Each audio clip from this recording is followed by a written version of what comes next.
Welcome and hello. This is an exercise using HEC ResSim. It is a video exercise where I'm going to take you through a reservoir simulation problem from start to finish, and I'm going to use prescribed release rules in my reservoir to solve a problem. So let's go ahead and get started. I have ResSim up on the screen here, and I'm going to bring up a problem statement just to kind of give us a general idea of where we're going with this video example. And it's highlighted here. Given a reservoir pool geometry, outlet structures, and inflow hydrograph, use prescribed release rules to minimize the maximum flow of a downstream junction, and the dam may not overtop. So let's keep this general idea in mind. Let's go ahead and return to ResSim, build our reservoir network, and then create an alternative and start modifying that alternative to achieve our objective of minimizing the maximum downstream flow. Okay, so let's start off here. I'm going to select the watershed setup module and then click File, New Watershed. This is the name of the watershed. These exercises I'm going through step by step, so if anything's a little too slow, feel free to skip ahead or put me on double speed, but let's go ahead and video 6 is the name of the watershed, and then select the location, the units, time zone, and then okay. Our watershed has been created. The files are set up at that directory I specified. And now let's go ahead and add a stream alignment. I'm going to hold down the control key and start clicking, and then I'll name the stream.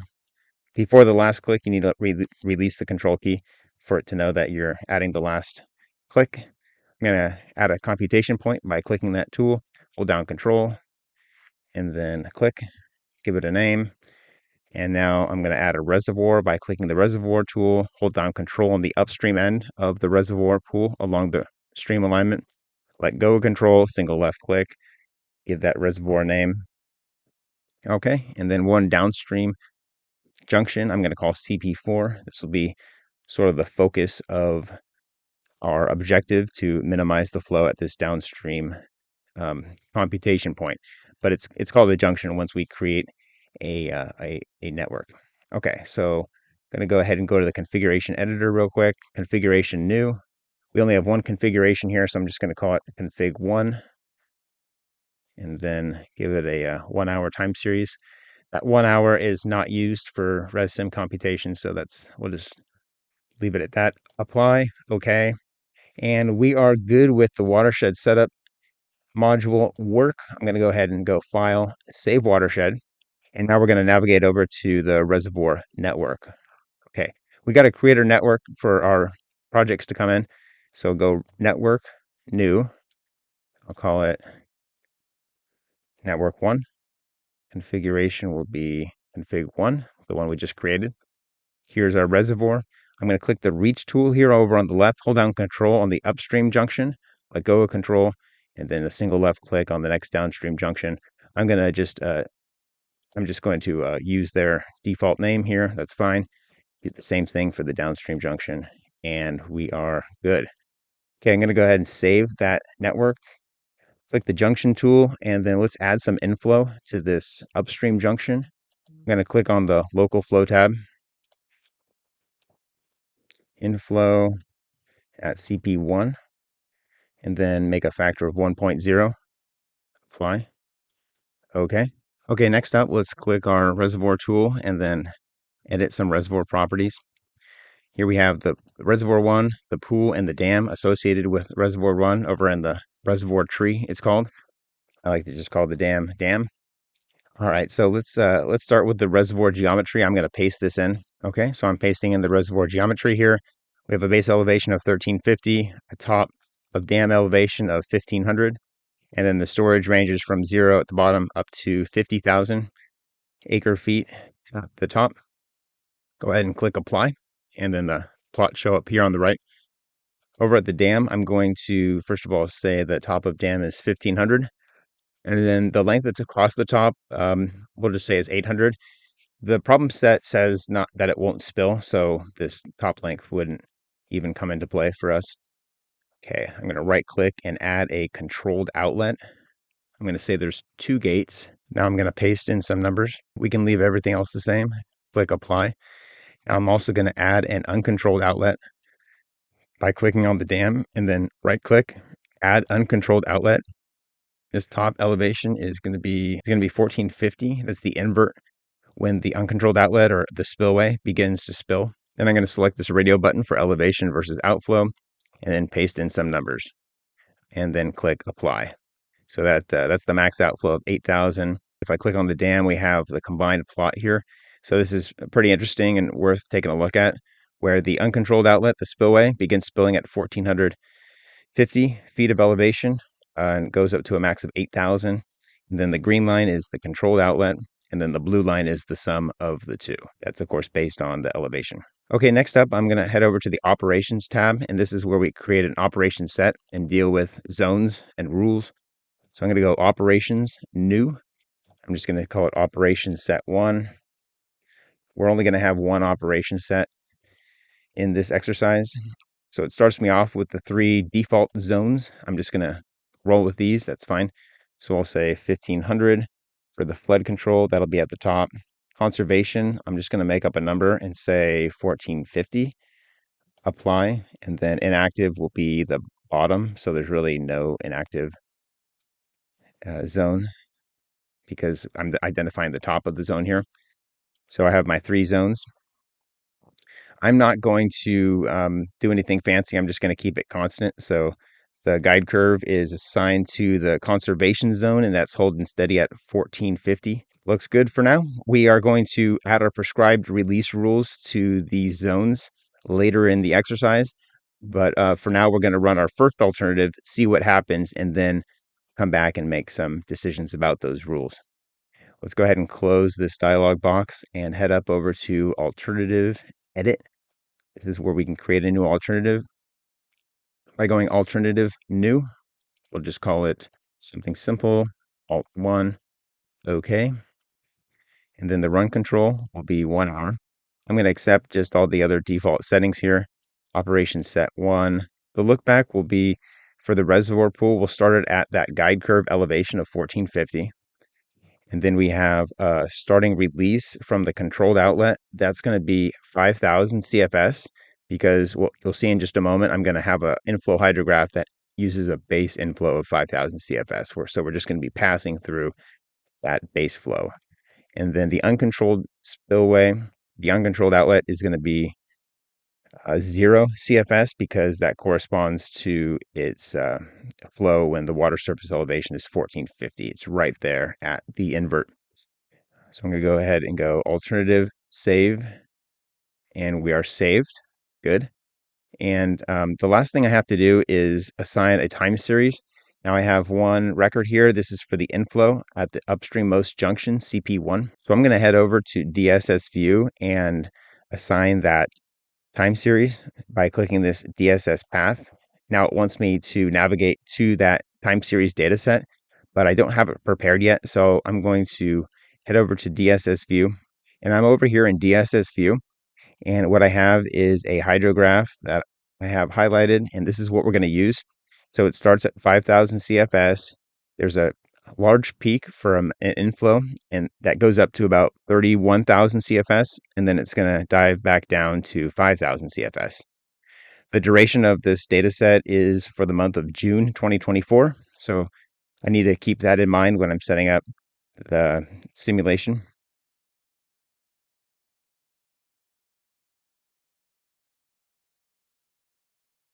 You know what, I'm just going to read it in from the other location. I think it was this one here. Okay, yep, that looks good. Okay, so I set the path name for the alternative one. There it is. And we're going to hit save on the alternative. Head over, let me save the network. Now go to the simulation module. So let's create our simulation, and I'll call it simulation 1. The time period is going to start on the 1st of June, 2024. I'm going to actually start it at the 2nd hour of the day.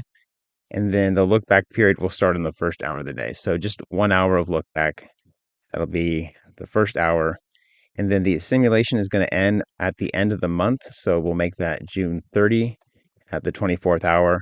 Select our alternative, click OK. It brought in the network that we've been working on associated with alternative one. And now I'm going to click compute and then close. All right, let's take a look at our model results here. So I'm going to right click, plot, and here we have our plot where we have the water surface elevation starts at 1450. That makes sense. Once the inflow hydrograph approaches and is at the reservoir, then the water surface elevation rises, which is in this top plot here. And then after that, it goes down because the release through the controlled outlet and the uncontrolled outlet will bring that water surface elevation back down to the guide curve of 1450. This lower plot here in green shows the actual release, and we can take a look at the actual numbers. But what I'm most interested in is the flow rate at that downstream junction, CP4, which should be the same thing as the release from the reservoir if there's no routing or losses in this downstream reach. Let's take a look at that. Right click, plot. And yeah, we see we have a maximum flow of about 17,000. If I zoom in here, we can get a better look. So it's just over 17,000. I'm going to go ahead and open up the table just so we can get an actual number on this. And it occurs at the very end of June 5th. So let me scroll down. June 5th. Yeah, so 17,112 CFS is what I'm seeing here as the maximum. We can do better. We did not use any prescribed release rules for this alternative, but that's what we're going to do now. We're going to create a trial, prescribe some releases to reduce this maximum flow rate at the downstream reach, at the downstream junction too. Okay, so right click. Instead of creating a second alternative, what I'm going to do is create a new trial. And this is basically a copy of the alternative, but it will be nested underneath the alternative, sort of using a what if scenario is sort of the purpose behind these trials. I'm going to give the trial name 10K prescribed release. So you'll see where I'm going with this. And it creates that trial just beneath the alternative. Now I can go ahead and edit something about the trial and then recompute the simulation and see what happens. I'm going to click reservoirs because I'm going to head over to operations rule and then go add a new rule. This is going to be called 10K prescribed release. And what I want to do is release as much water as possible from that controlled outlet before the inflow hydrograph comes, so we have more storage in the reservoir. So I'm going to select controlled outlet and then prescribed release. Okay. Now we have our table here. We need to add a row.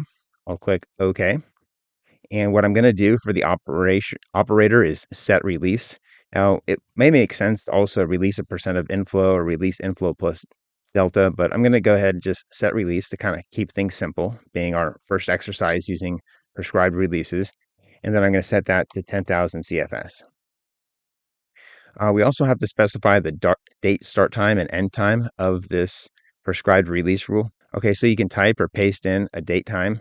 This is going to be the beginning of the simulation, so I'm using that. And then I'm going to do the end of the simulation is the end of June. I don't think I need to go to the end of the month. Let's just go to the middle of the month, June 15th, and then click apply. I also need to add that rule to all the zones, so it'll apply to the flood control zone as well.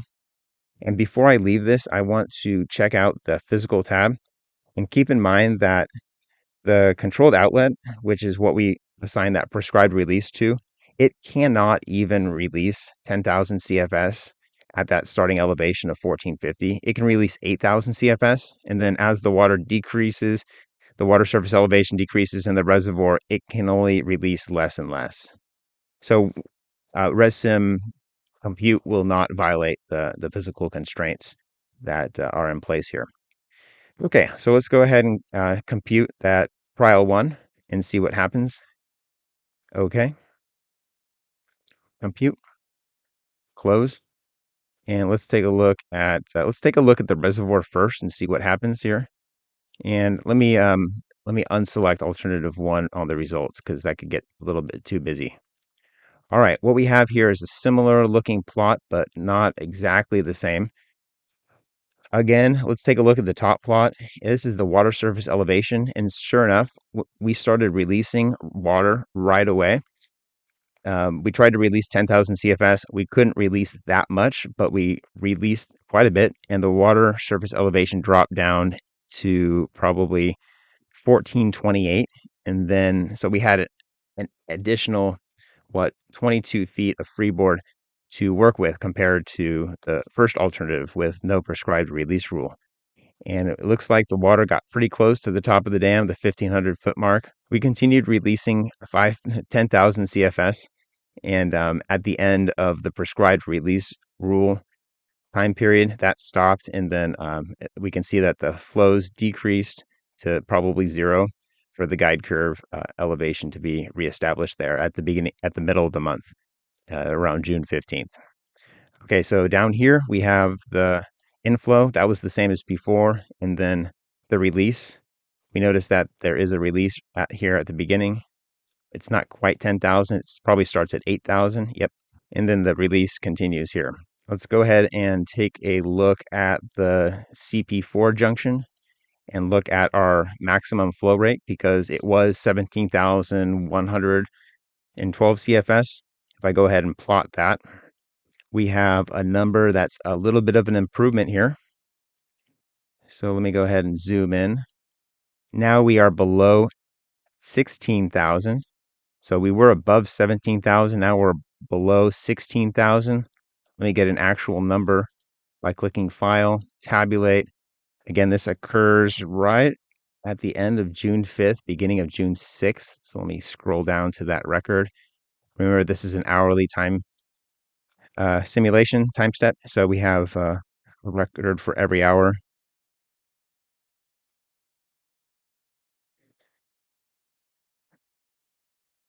Okay, so I'm seeing 15,921.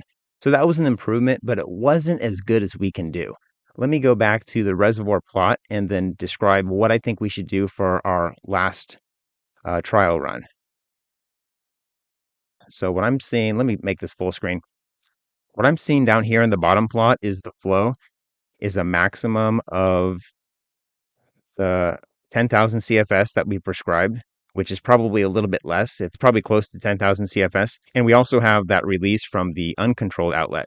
Now, we can't assign a rule to the uncontrolled outlet, but what we can do is actually reduce the release from the controlled outlet when the uncontrolled outlet is spilling at its maximum, which is going to be in this middle area right here at this the peak of the water surface elevation.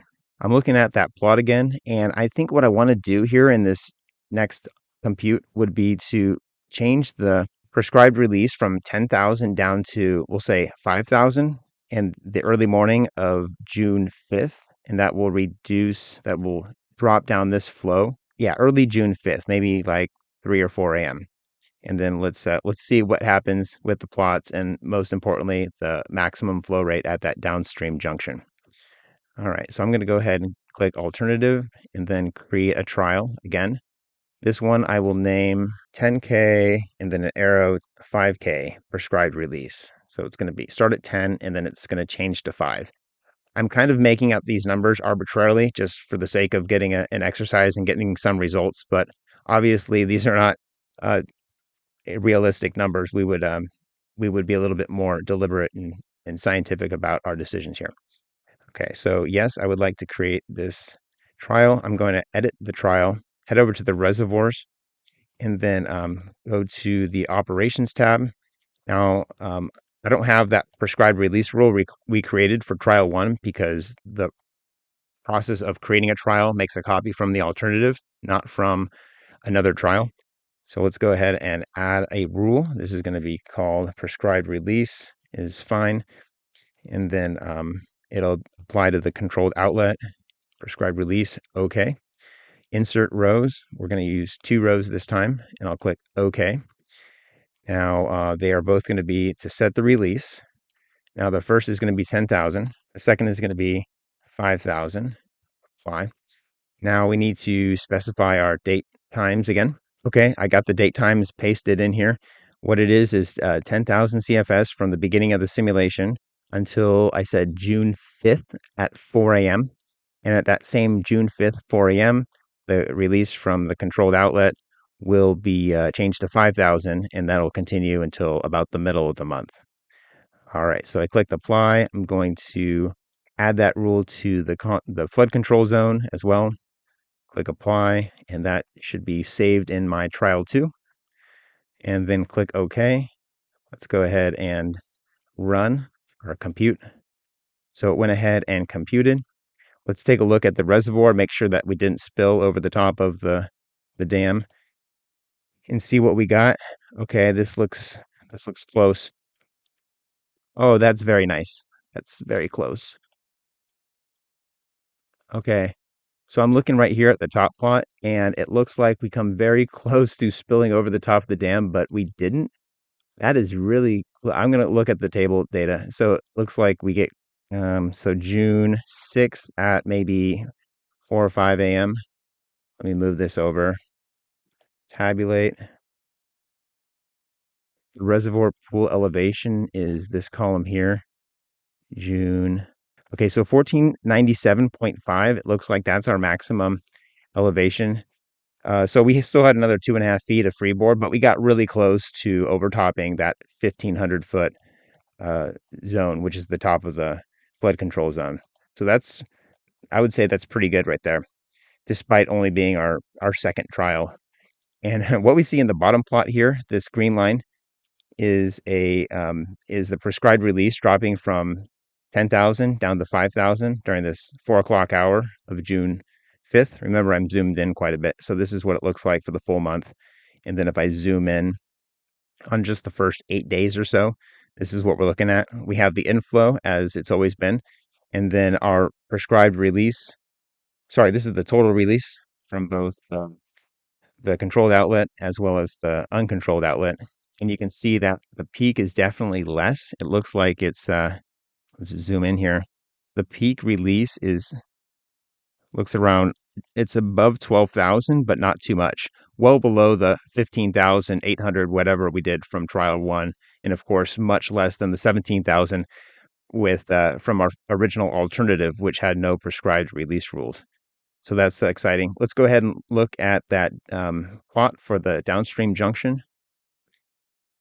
Let's go ahead and zoom in.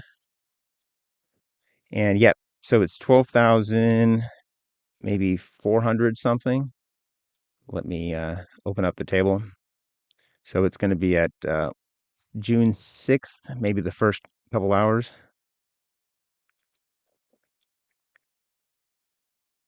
12,000, yeah, 12,428. Okay, so that's the end of the exercise. Enough talk. What we did here was we created a simulation or an exercise where an inflow hydrograph originally caused a downstream flow rate of 17,112. And then by using a prescribed release rules and then fine tuning it one step by creating a trial and then now a second trial, we were able to minimize the maximum flow at that downstream junction CP4 down to 12,428. So reducing the maximum flow by 5,000 CFS would obviously reduce the stage of that downstream location, which could be a city or a town. And if you know anything about the damage versus water surface elevation curves, it's not linear, it's exponential. So to reduce the flow by so much could be reducing tons of property damage and perhaps save some lives. So anyway, not trying to get too caught up, but I just wanted to give a big picture perspective of what we're really doing here and what the purpose is, and it can really be meaningful to use these models and run these numbers to get these sorts of results.